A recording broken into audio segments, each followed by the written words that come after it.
Servus ihr Lieben und hallo Freunde des gepflegten Brettspiels. Auch wenn es nicht so ausschaut, wir sind immer noch auf der Spiel und ich habe mal wieder einen besonderen Gast für euch und zwar Marcin. Yeah. Pretty good. Great. Und weil ich den Nachnamen nicht so gut betonen kann, lasse ich ihn jetzt sich selber vorstellen. Thank you. So. Thank you for inviting me. I understood a few words from that.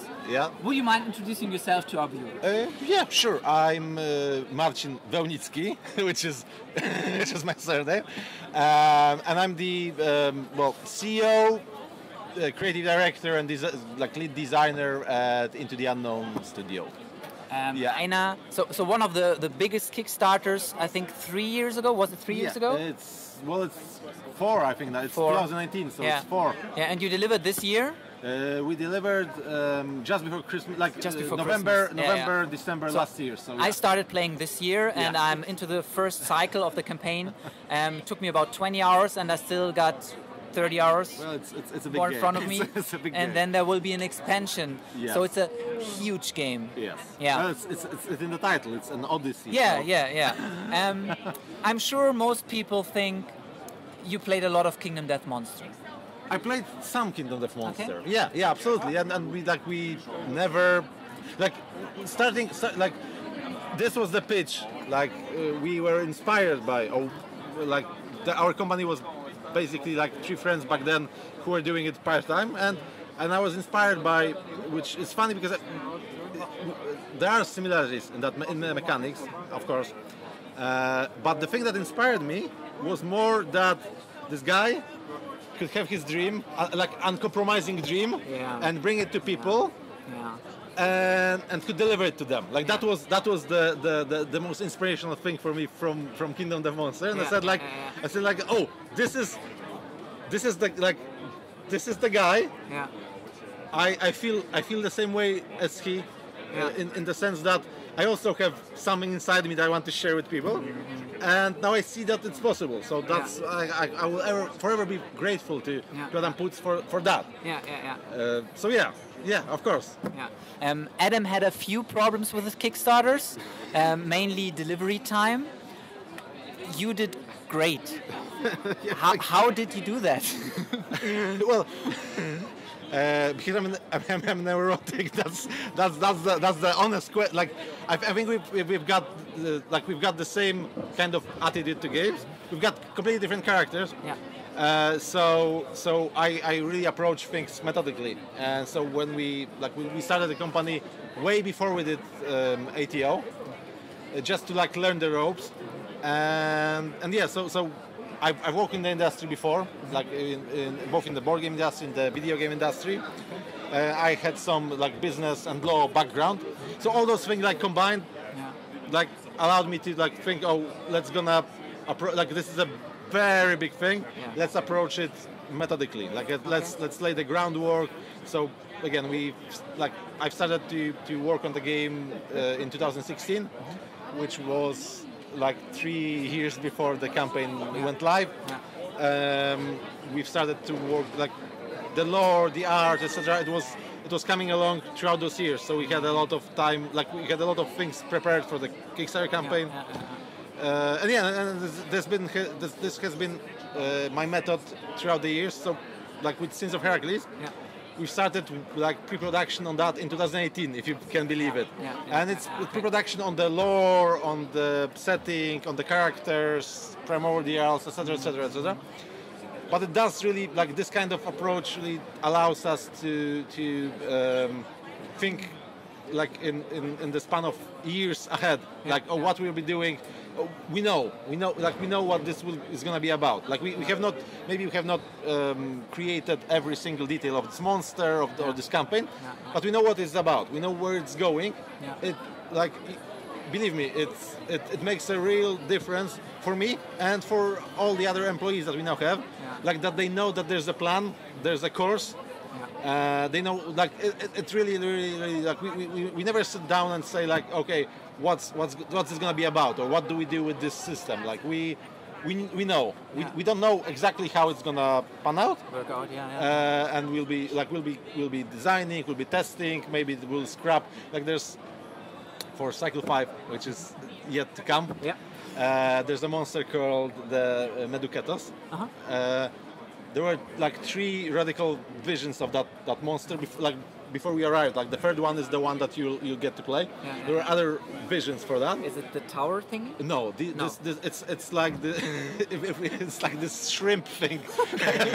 So it's like this oblong shrimp thing with many eyes. Yeah. They are eyes actually. Okay, yeah. They are eyes on like stalks. So that's the one. Like we basically for that monster we basically scrapped the first design completely, then went to the second one, then scrapped it, etc. Okay. But that's all variations on the themes of that monster that were laid out years before that, and that has not changed. Yeah. I think if you start methodically and you have, as you say, a plan with probably not that big of packages you have to deal with. Yeah. With Adam, he always has a creep of stuff. So the the gambler's chest.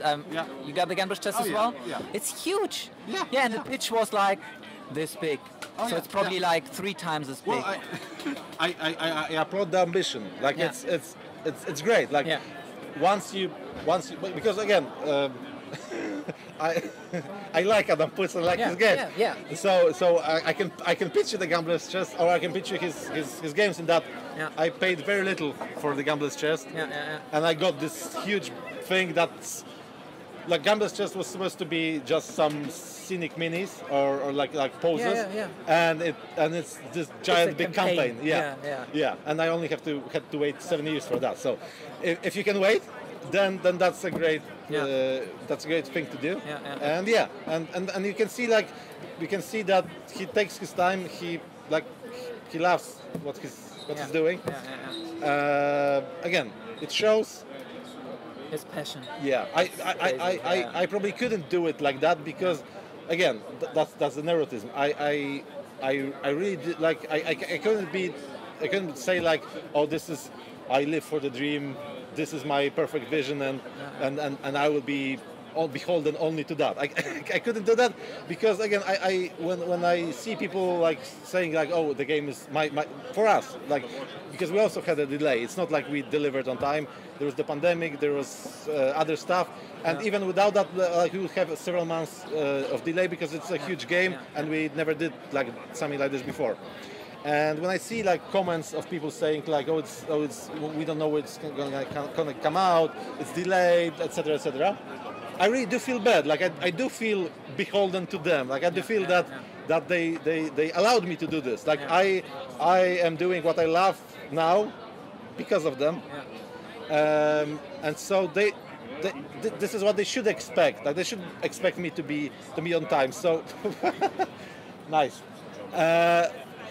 So every time we delay something or something like that happens, I do feel that personally, and so again I think I wouldn't be able to manage so many years prolonging this production, which is great for backers because true. Because again I work a lot.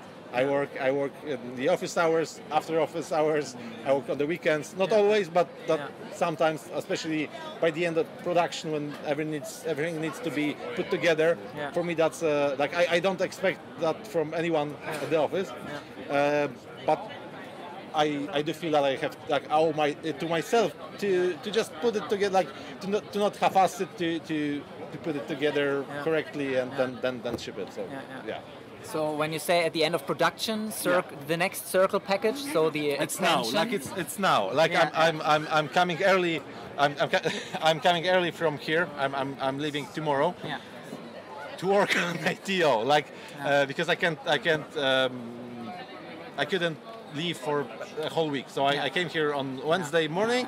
I'm going back tomorrow. I've worked on ATO before that. I'm gonna start probably tomorrow evening. I'll get back to that because there's a lot of like there's a lot of like again we started the company with 3 people, so we are doing everything. I'm a bit hands-on on the game, so I'm still in everything, but I also learned to delegate things. So whatever I can do, and whatever someone else can do, I delegate that. So again, I can focus on the things that I need to do on my own. And like editing the storybooks, putting them all together, that's the thing. I think that's at this point that's the only thing that I couldn't potentially delegate. Like this is something that I feel that I need to. Because this is the hardest part of the process. Like you take all the adventures, you take the main adventure, you take all the mechanics, you take everything and put it into this one thing and make it like seamlessly work together. So yeah, it has to feel like one thing. Yeah. And that comes like again because of course, like I said, we plan a lot. So the adventures are planned beforehand, the story is planned beforehand, the gear is planned and tested. So it's once we while we are developing it, it's already all coherent. But it really needs this special something of it's like editing in a movie. Like you shot the movie, so it's this movie. Then you need to put it all together into the final thing. So that's the thing I'm doing now for C4 and C5. And it's exhausting. It's fun, but that's what I'm working on right now. The writing in Aeon Trespass Odyssey is really on a very high level. Thank you. You're writing yourself all the texts. So not everything. We've hired writers throughout the. It's very hard to keep writers for us because we are very demanding in what we're doing, and it's not like I'm not saying that people don't write good things. I'm saying that we are demanding because the story needs to be good, and the story also needs to be related to the mechanics of the game. And it's very hard to find people who understand those two things. So I do the most writing, but we also have Ian. Our fans may know Ian from Discord. He's a full-time employee. He's a native speaker. He has moved for us to Gdańsk, for which I'm forever grateful to him. And it's great working with him like on a daily basis and just spitballing ideas, etc. So we're both working on that. I do tend to be the one that, because again, and I wouldn't say like it's that it's super positive in that I treat this very ATO very personally. So I'm like, oh, we need to do this, we can do this. Like I'm very into everything. So if you feel there's a style throughout the whole 5 cycles, then that's a lot of me. Okay, I'll let you know when I'm through all the 5 cycles. Sure. Although cycle 1 was mostly written by me, because it was at a time where we didn't hire anyone. If you want to listen to the interview, then sure. No, again, it's good. So cycle 1 is mostly me because again that was still written when we were smaller. And when I realized I won't be able to do all 5 in a acceptable timeline if I only do it myself. So that's when we hired more people to do that. So the first game is probably coming to an end the next few months. But there is also your next project on the horizon, the 12 Sins. It will be the same size, right? Or even bigger? Or it's hard to compare because people ask how does, because it's Aeon Trespass 12 Sins of Herakles. So is it a sequel? Is it what is it? So I always say that it's a prequel, sidequel, and a sequel, which is always confusing to people, and also but that's also because we're not doing more of Aeon Trespass with that. It's not. There are more battles which use the same core rules. There's gear and there's characters, and there's titans. But when you get into the nitty-gritty of the systems, we've changed them. We've changed how the voyage phase works. It's now the journey phase. We've changed all how you craft gear. We've changed how you progress with your character, how you develop your character, and all those things combined. It's and the main thing with 12 Sins of Herakles is that it's this open world thing. You've got 4 boxes that have all have three Areas. three plus, let's say, areas, which combine into this whole world map that you can freely travel. Like with ATO, you go cycle by cycle, and you never go back to, like, once you in a sense, like once you go through the first cycle and go to the next cycle, you don't go, oh, let's get back to that first cycle and do other stuff. Here you can, because you can go anywhere. It's still narratively driven, that each region has its own overarching arc tied to the sins of your father, Herakles. But you can there's more freedom in how you approach that, even to the point that you may say, like, I don't like it here. Let's go somewhere else, and you can go somewhere else, and so everyone will have even more with ATO. Everyone will have their own path through the world because of that. So there is a one specific ending to the story, or are there several stories you can follow, and you can choose to not follow this story, and then is there a right final? I don't know. Yeah. So. So it's a bit like with ATO in the sense that each cycle has its own conclusion, but you also will have a conclusion for, like, you had a conclusion for cycles 1-3, and you could say that I'm like, I had enough of ATO, like, I like the ending. There's an ending to cycle 3 that you can say, like, I'm done, like, I'm fine. But there's also ending for all the 5 cycles now, and this will be something that we do bring to Sins of Herakles, in that each of those regions is like, the sins are based on labors of Herakles, like the mythical labors. So each region has its own story, which you will arrive at a conclusion. And there will also be one overarching thing. That will tie it together. It's a bit like a murder mystery in a sense, because of you're following the footsteps of your father, and you need to, like, try to, and of course, like, you will be doing it in, like, in your own order, but it's also like we're not setting it up chronologically to begin with, so you'll be going through all those regions, trying to piece together this overarching story, and to arrive at the conclusion of this overarching story. And doing it's that way allows us for something that we couldn't do in ATO, in the sense that if you fail a cycle in ATO, well, you can start the next one, but you basically failed this story. Like, if you want to canonically go through the game, you should go cycle by cycle and win. With Sins of Herakles, you can fail at the Sins campaign, and this will be reflected in the grand scheme of things, but it does not prohibit you from going somewhere else and continuing the game. It's not a game ender in that sense. So, well, your original question, I'm known for tangents, so stop me if I go somewhere that that you didn't want to. Your original question was, is it bigger, is it smaller?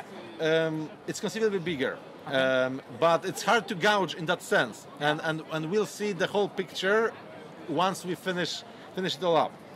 Because it's not only what we do with the story, with the Titans and Primordials. Like, each season has more Primordials and more Titans than each cycle of ATO. But there's also this kind of replayability that's much more going much further than with ATO. Looking at that, you have even more content. You will be able to go, like, in ATO, you go to hubs and you can only finish some of them.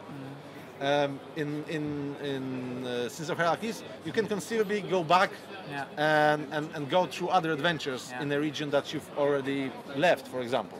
Although it will be marked by your progression in that story. So some things may be completely like off limits to you because of that.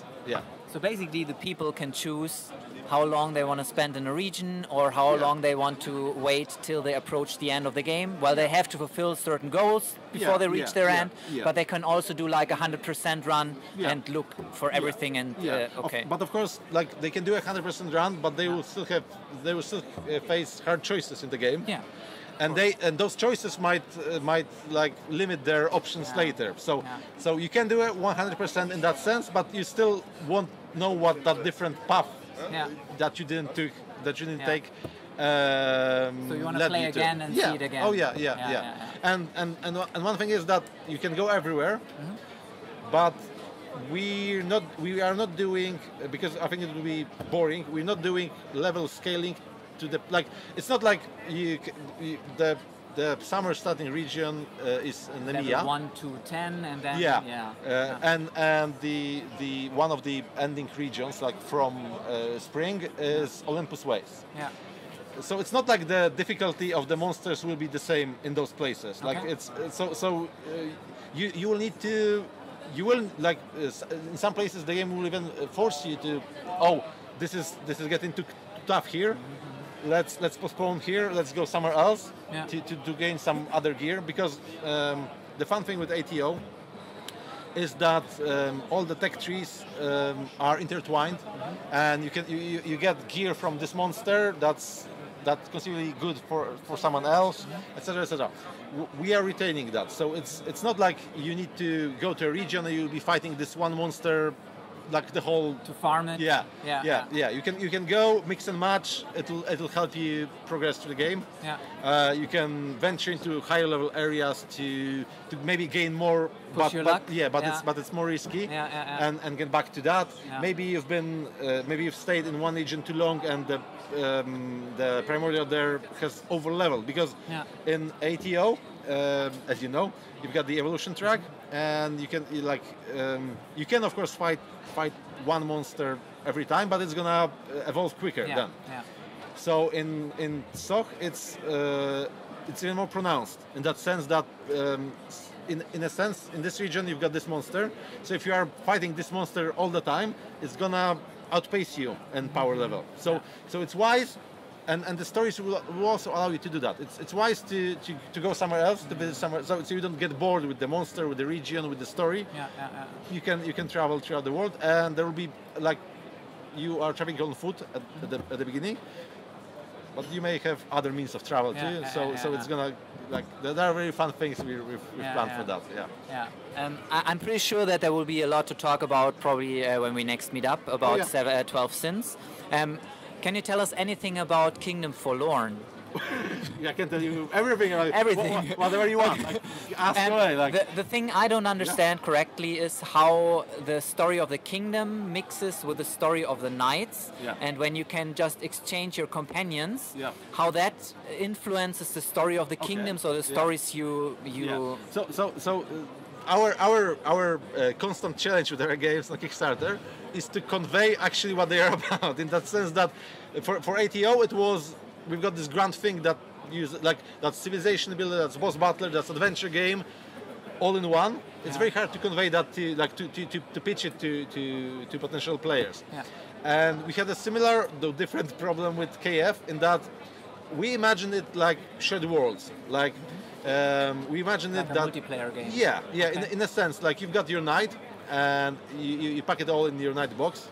You can go through the, like, you sit around with your friends and play your campaign through conclusion. And these stories are more personal in ATO because you are encompassing like a named knight. You make choices for them. You go through this story. You unlock things based on those choices, and you may arrive at a conclusion. But maybe during like the middle of the campaign, your group breaks up, or there's summer vacation or whatever. Happens all the time. Or maybe all of you finished your campaigns and you want to do some like post game or content.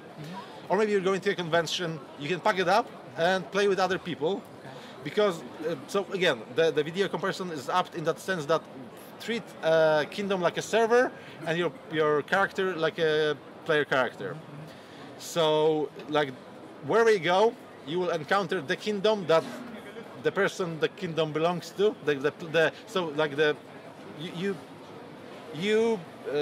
You had this, like you've developed your knight stories, and you've learned the several kingdom secrets, like extending that storyline.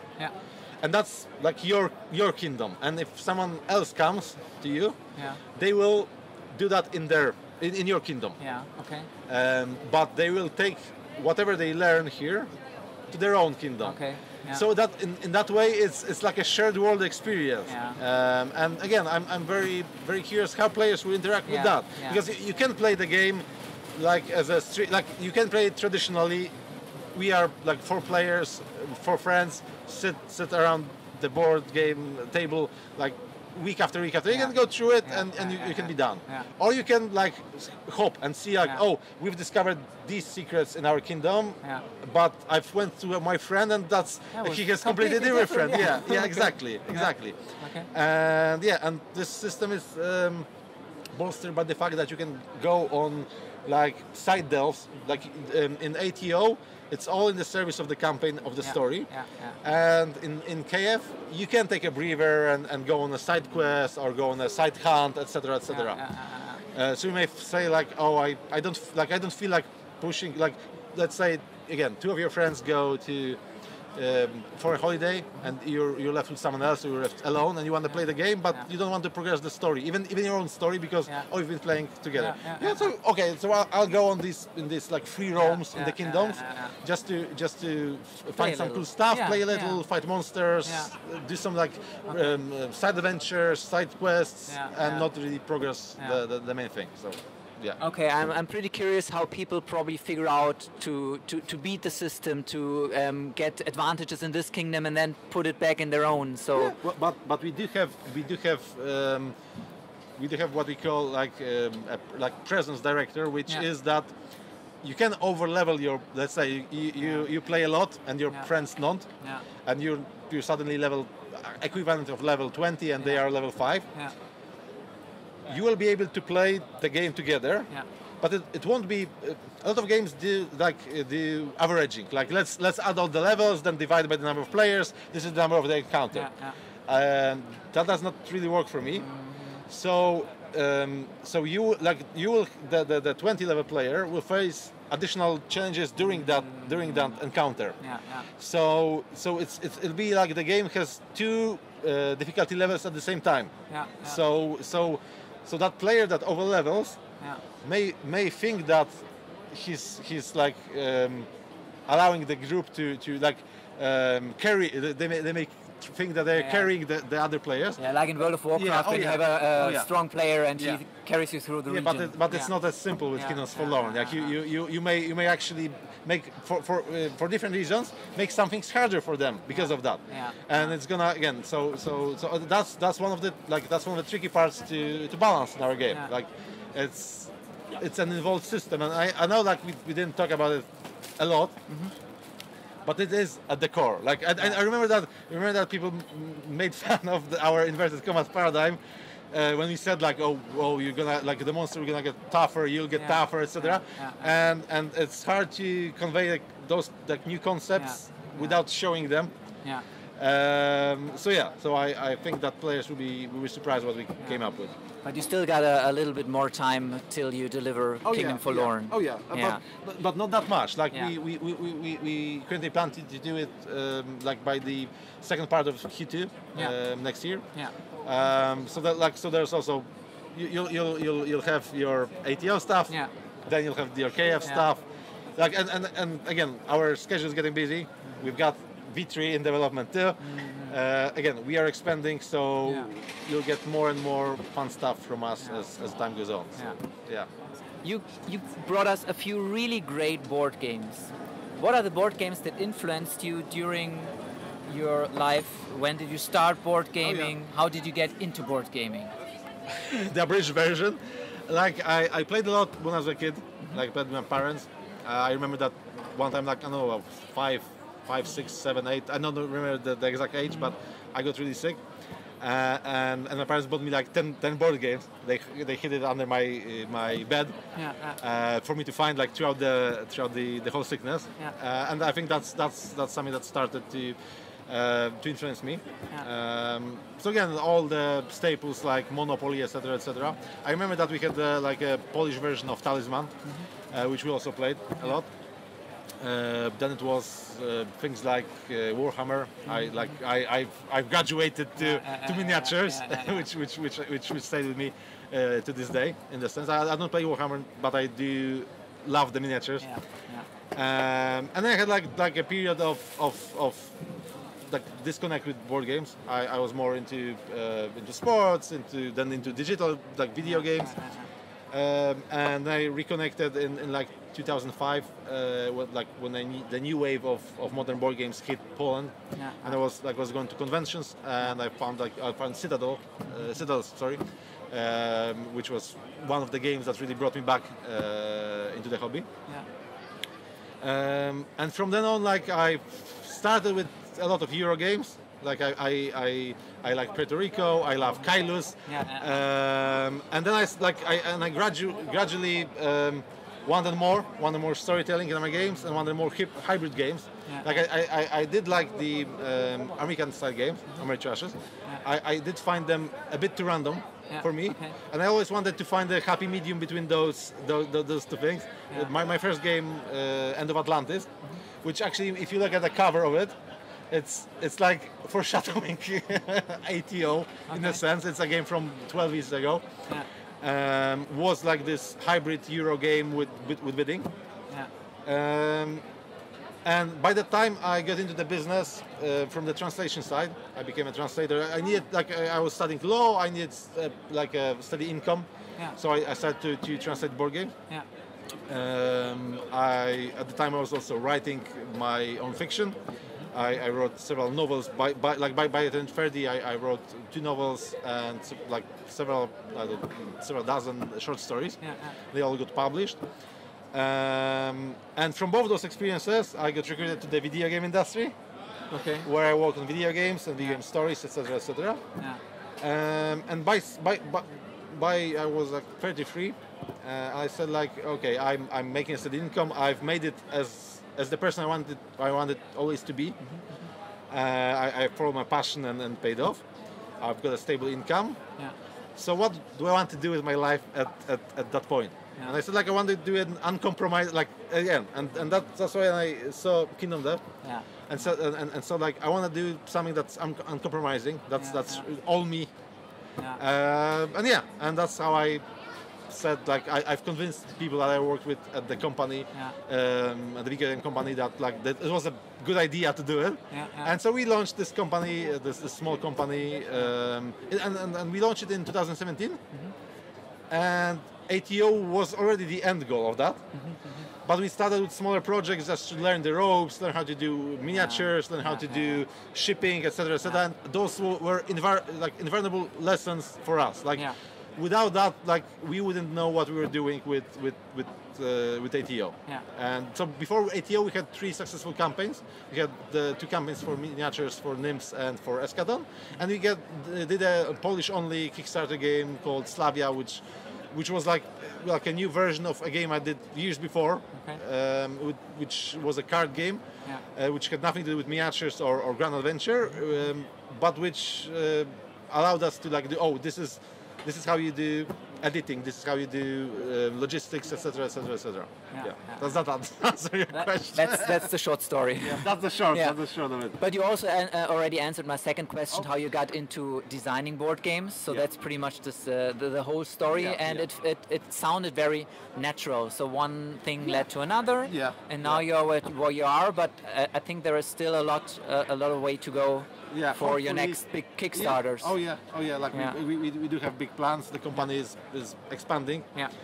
We are in some ways we are taking things slowly, in the sense that we could have launched a Kickstarter a year, for example, from ATO. But no, we wanted to finish up finish up ATO. We've launched KF then after that. Well, not after the fulfillment, but after it was on the horizon. We knew we've expanded the company by then, so we knew that and the thing is also that we were hiring a lot, because our way of doing things, as I mentioned before, is that we do a lot of pre-production and then we go into development.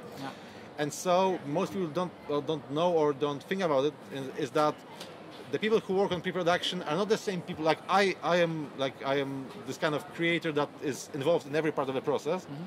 But when I started hiring people were hired to do pre-production, like to do illustrations or miniatures, or hired for development, to do writing, or to do design, or to do other stuff. Hired for fulfillment, for example. And those are different roles. And I won't be like, so if we didn't go with KF after ATO, I would have to fire a lot of people because, well, we don't need you at this point. Like we won't be needing you for the next 8 months, so it does not make sense, and it really is not fair for the backers to pay you if you're not doing any work. And also, of course, those people, I wouldn't be able to say like, okay, you've been an illustrator all your life, now start doing customer support or something like that. So you have many positions, and they all take part in this cycle, and they all have. So once we finish, once we go to development on the game, we probably already started on pre-production on the next one. So as I mentioned, like we started SOCH in 2018. We started KF. Like the first KF art we showed was after ATO, after we just finalized the ATO, like after we finished the original Kickstarter campaign for that. So we are always like with pre-production, we're always ahead. So I know I know what's in store for 2024, 25, and I can like wait to share it with people. Okay. Thanks so much. In the end, I usually do an association game. Sure. So what do you think about Spiel des Jahres? Spiel des Jahres. What comes to mind? Actually, two things. Two things. Elfenland, which is one of the games I bought on my I bought a used copy of Elfenland when I first came to Essen in 2000. But I was in 2007. Like it was already second hand in that way. It already got creases, etc., missing components. But I did love that game.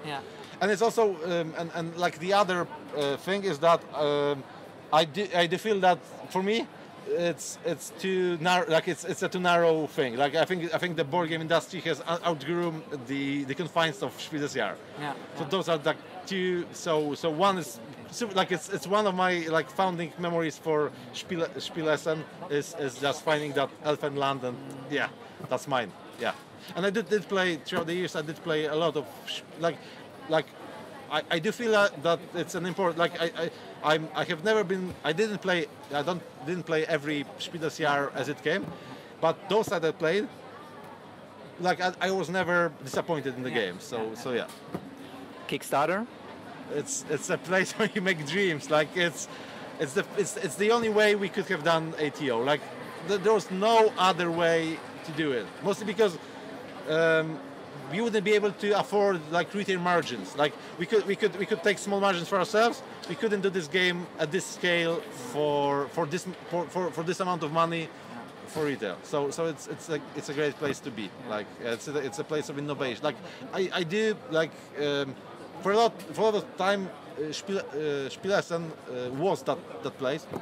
Like I remember when I came here and it was Dominion launched. And it was like, oh, this new kind of mechanic just appeared out of nowhere, and people went crazy for that. I do feel that a lot of that stuff now happens on Kickstarter, and I do know that there's a lot of bloat in that. I know there's a lot of again, it's a bit risky for the backers, right? There are no guarantees on Kickstarter, but we wouldn't have the Gloomhaven without Kickstarter. We wouldn't have ATO. We wouldn't have Kingdom Death. Like I think even those three make the whole Kickstarter worth it. And I can't really wait what's in store for us next. Not only for our company. I'm an avid backer on Kickstarter myself, so I do love this experience. Shelf space. It's never enough. Although I cheated and I made a games room in our office so we can have more shelves. So we've got like this whole like never-ending shelf of board games, and I put all of my board games there too. So I still had space at my home and another shelf here. So if you want more shelf space, just fund the company. That's great tip. And finally, is there a game you would love to have a reprint or a reimagination of? Well, actually, funny thing is about that Elfen Land. It's reprinted to this. Like I saw, like they've got 3 versions of that. Okay. So they got that's 25 years of that. Yeah.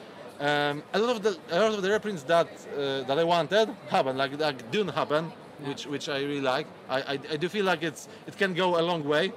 Like it can drag a bit. The original Dune game. But yeah, like I feel that my I got a lot of those. I got to see like Fireball Island being remade, which is one of my early board game memories, which I never played Fireball Island. This is a biographical thing. Late 80s, it's still communism in Poland, but it's getting it's a toll for that. My dad works abroad, comes back. We can afford a satellite dish. I get some uncoded broadcasts from the US and the UK, and I watch the commercials there, and it's MB Fireball Island. Yes, and it's something like, and I never believed back then that I would see something like that. Like again, because you have to imagine that it's the end of the 80s. Yeah. We don't really have much in Poland in the way of like entertainment, like that kind. So I feel like I'm living the dream in that I can see those kind of games being brought back. So yeah, Okay, I think we're at the end of our time. Thanks for your time. All the best Thank for you your very much. future endeavors. Thank you for this for the opportunity to yap because that's what I do. That's what I always do. Like I always say that I don't like interviews, and then I like talk for hours. So it was very interesting. Thanks a lot. Thank you again for the opportunity. And thank you.